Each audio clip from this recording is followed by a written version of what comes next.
Hello and welcome back to the channel. Well, it's official. James Gunn and Peter Safran have landed the top spots at DC Studios. This, of course, was the spot that they were shopping around looking for DC's Kevin Feige. And what did they ended up with? Well, they ended up with two people instead of one. So without further ado, let's get into this story.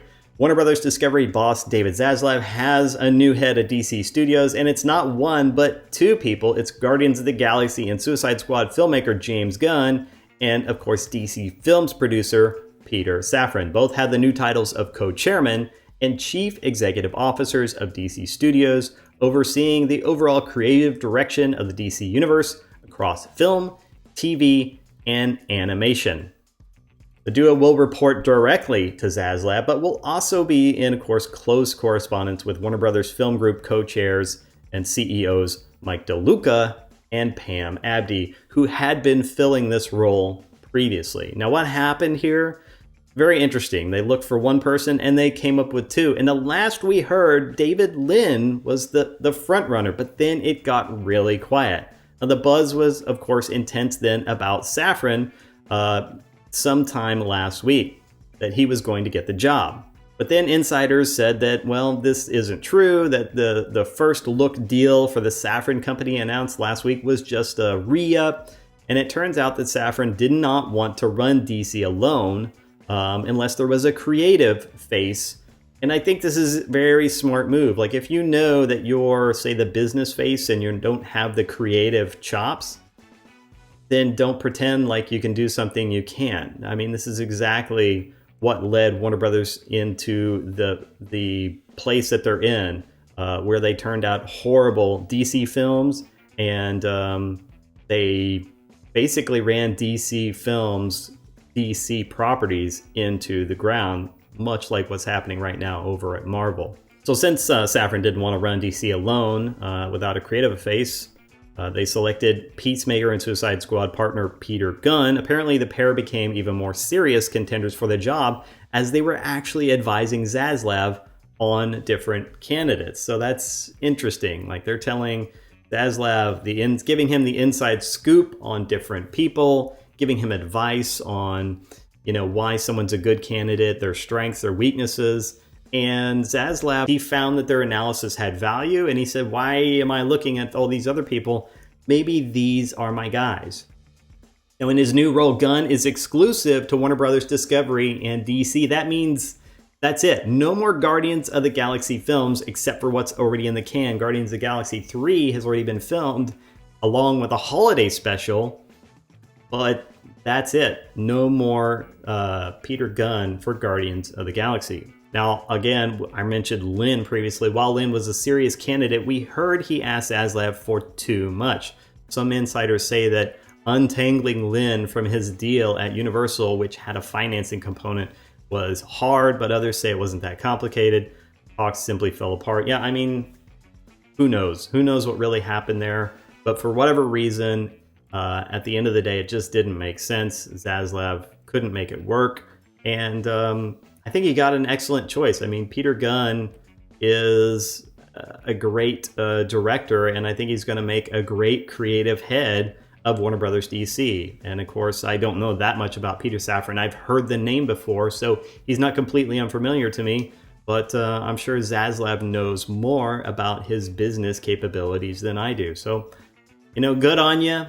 I am hopeful for what Gunn and Safran will be able to turn out.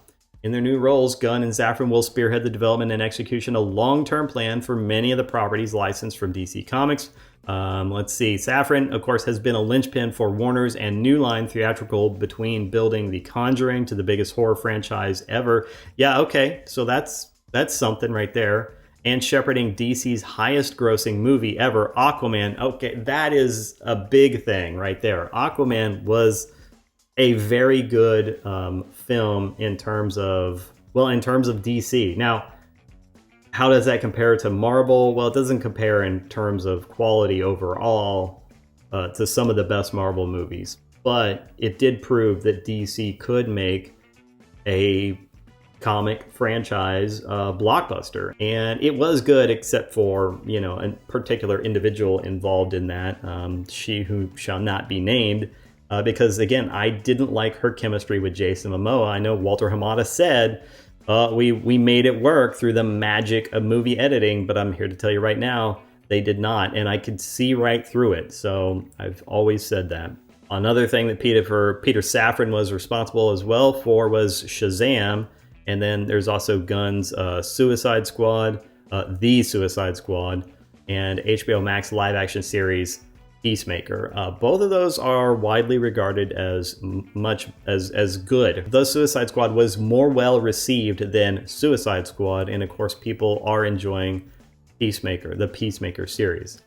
Also on the horizon from Safran's DC is Shazam, Fury of the Gods, Blue Beetle. So I'm encouraged to see that Blue Beetle is still on the slate. That's a movie that interests me. I'll have a better opinion of it when I see a trailer or a teaser for it. But yeah, I always enjoyed Blue Beetle. He was one of my favorites from the Batman animated series. And of course, Aquaman and the Lost Kingdom, which is coming out this December, or actually next December now. Sorry, it was this December, but it's been pushed back, right? There's a lot more here about these two and their experience. So in my opinion, it sounds like these two could be an asset, and I think this is a good choice. I'm excited about this selection by Zaslav of James Gunn, of course, who I really enjoyed the Guardians of the Galaxy movies, but also Peter Safran. So yeah, I think together this could work. It's sort of like the Pixar setup that they had, where they had a creative head and they had a business head. So I'm hopeful that this will work out for DC, because I'd like to see some good DC movies other than just Aquaman and Wonder Woman. It's been an awfully long time since those movies came out. Well, let me know your thoughts in the comments below. What do you think about James Gunn and Peter Safran getting this top spot at DC? Do you think this separation between creative and business sides will work? I don't know. I think it will, but you know, the proof is in the pudding, so we'll see how it turns out. Let me know your thoughts in the comments below. In the meantime, you want to continue to smash the narrative, then please click the like, share, and subscribe buttons. We're currently pushing for 1,000 subscribers, closing in on 700. If you're enjoying the content, then please do subscribe. Every subscription helps. That's all I have for now, and I'll see you in the next video. Have a great day.